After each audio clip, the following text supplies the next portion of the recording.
Our episode commences with Gil positioned before the cabin where Alicia is sequestered for her education. A domestic servant nears him with sustenance, destined for Alicia. Nevertheless, she is unable to draw near the cabin, so she places it outside and informs him that Alicia prohibits anyone from coming close because she has erected a mystical shield. Gil then returns to dine with the servants, remarking that they are fortunate to possess such delectable victuals and reside in opulence.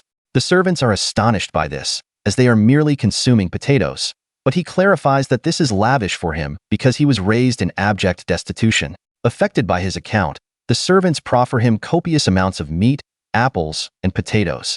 Gil then begins consuming his repast, and we observe him in the study conversing with himself, uttering, "I will not permit anyone to dictate to me that there are tasks I am incapable of performing, simply due to my plebeian origins." Abruptly, Alicia's father enters the study and presents him with a magical elixir, elucidating that Gil will require it to traverse the mystical shield and journey back to his hamlet. Gil inquires why he is bestowing it upon him, as he could easily eject him since it is his manor. Alicia's father retorts, "You misapprehend, Gil. I was intending to provide it to Alicia earlier. Henceforth, whenever you necessitate an elixir, simply request it from me. I do not plan to banish you. As Alicia's paternal figure, I am indebted to you and solely desire her felicity, but I question if I can completely comprehend her or invariably be her advocate since her youth." While other young ladies were engaged in amusement, she was diligently studying as though her existence hinged upon it, and you are the sole companion she has selected independently. Gil, I trust your amity endures for an extended duration. Gil then confesses he perceived her father as a stern individual for confining her within a cabin. Her father informs him that his spouse, Layla, once conveyed the identical sentiment. He recollects Layla irately accusing him of detaining Alicia in the cabin until she attains level 90. Returning to the present moment, he reveals to Gil he never commanded Alicia to remain there. She entered willingly, establishing the level 90 objective herself. He only wished to prevent her from becoming an onlooker if she faltered, intending to allow her to return to the academy when the occasion was opportune. Gil guarantees him that Alicia will triumph, as she invariably accomplishes what she resolves to do, and implores him to have more faith in her, for she is remarkably resilient. Her father then expresses his apprehension about Alicia becoming entangled with Liz, as it would imperil her. He appends that Albert has transformed since encountering Liz, and following that episode, the sovereign himself paid a visit and expressed remorse, consenting to release her from her observer responsibilities, though he covertly still desires her to proceed. Gil then inquires if they genuinely hold the conviction that Liz will deliver the realm. Alicia's father responds that Liz's exceptional magical aptitudes could undoubtedly be advantageous in myriad ways, and the same pertains to Alicia. Anyone possessing extraordinary magical capabilities is invaluable to the realm.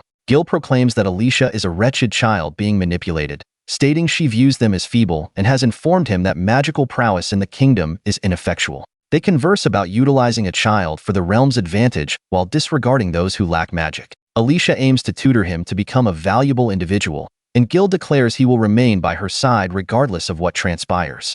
The setting transitions to the elderly Will, who is conversing with the children. It appears to be potato reaping season, and he states, "Let's relish these potatoes jointly in commemoration of the bountiful harvest. We never envisioned we would be capable of cultivating sustenance in this village.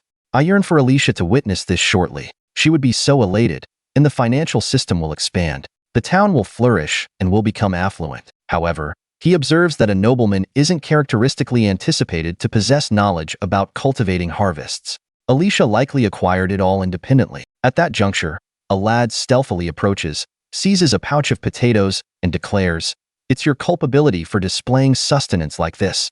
I will confiscate this pouch." He flees, but just then, someone named Nate emerges, delivering a forceful blow and halting him. Nate counsels the villagers to be more cautious subsequently, clarifying that when they sow such a substantial harvest in a vast field, it will inherently attract notice. She rejoins that they have a sizable family and a few individuals haven't joined them yet. They will become sentinels to assist in safeguarding the field. She supplements, "You two would be a tremendous asset if you remained with us." Nate then alludes to Alicia, stating, "Do you genuinely trust that a noble young lady would ever emancipate this village? It's merely a fleeting caprice. She desires to feel virtuous about performing charitable deeds. She hasn't been present in ages. Surely, she has grown weary of us." But she counters him, "Alicia is not at all like that. She is a remarkably compassionate young lady. She instructed us in how to cultivate crops. If it were merely charity, It would have been simpler to procure sustenance and bestow it upon us. But she imparted the comprehensive understanding of how to cultivate crops in a perpetually overcast locale, and she even demonstrated how to tend to them. Now, we can lead superior existences with our own endeavors, unlike previously. That's of immense worth, irrespective of whether we persist on this trajectory or not is our decision, but I am reluctant to extinguish the ember of labor that Alicia ignited for us. The scene shifts once more to the Duke conversing with the Sovereign. The Sovereign acknowledges that the Duke has become engaged in the matters of Luanna and doesn't rebuke him. In actuality, it was Alicia's proposition documented in this tome. He mentions that Liz's editorial had incited an unparalleled empathy for Luanna, but the predicament cannot be resolved with merely sentimental pronouncements. Alicia has broached several apprehensions and proposed strategies, expanding upon Liz's concepts. The Sovereign then inquires of the Duke, "Would you be inclined to formally undertake the assignment of reforming Luanna?"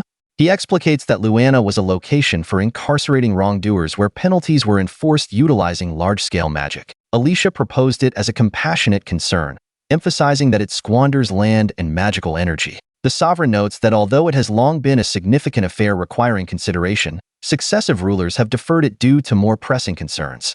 Now he addresses the Duke, "I am aware that you are a sagacious prince, even more perspicacious than myself, and you are the optimal selection for this undertaking." The Duke responds, observing that the Sovereign's preoccupation with diverse matters is another predicament that necessitates resolution.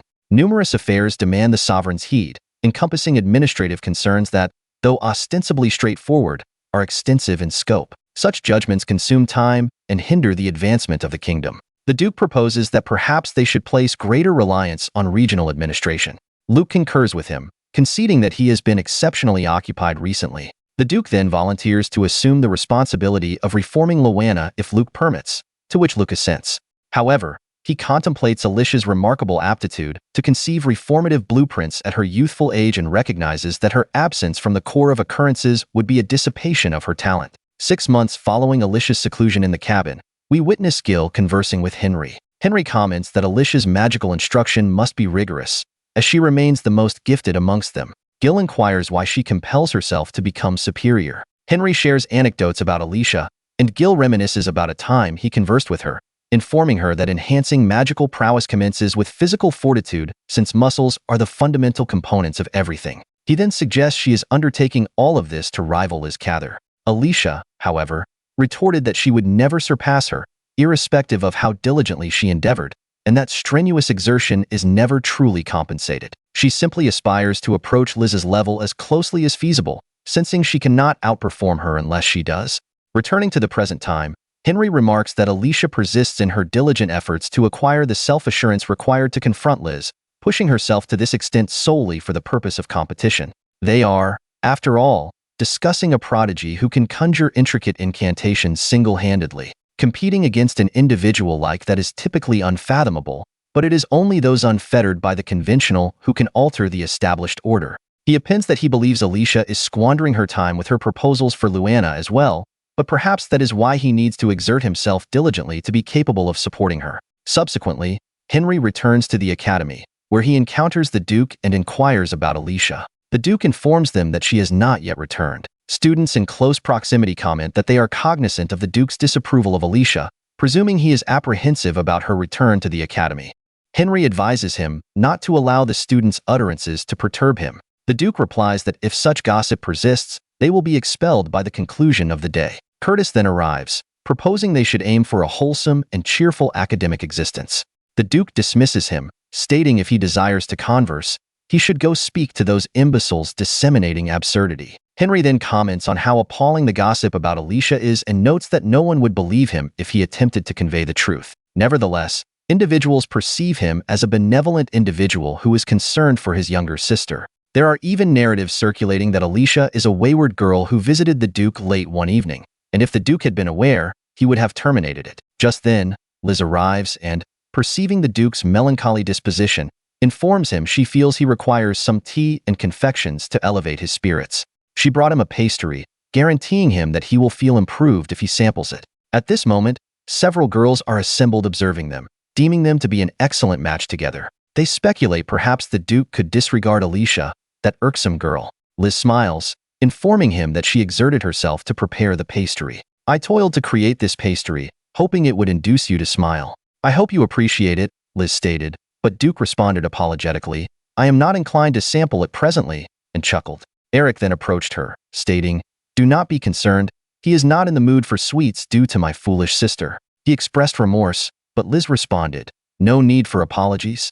If I endeavor further, I am certain I can restore Duke's smile. I genuinely believe that.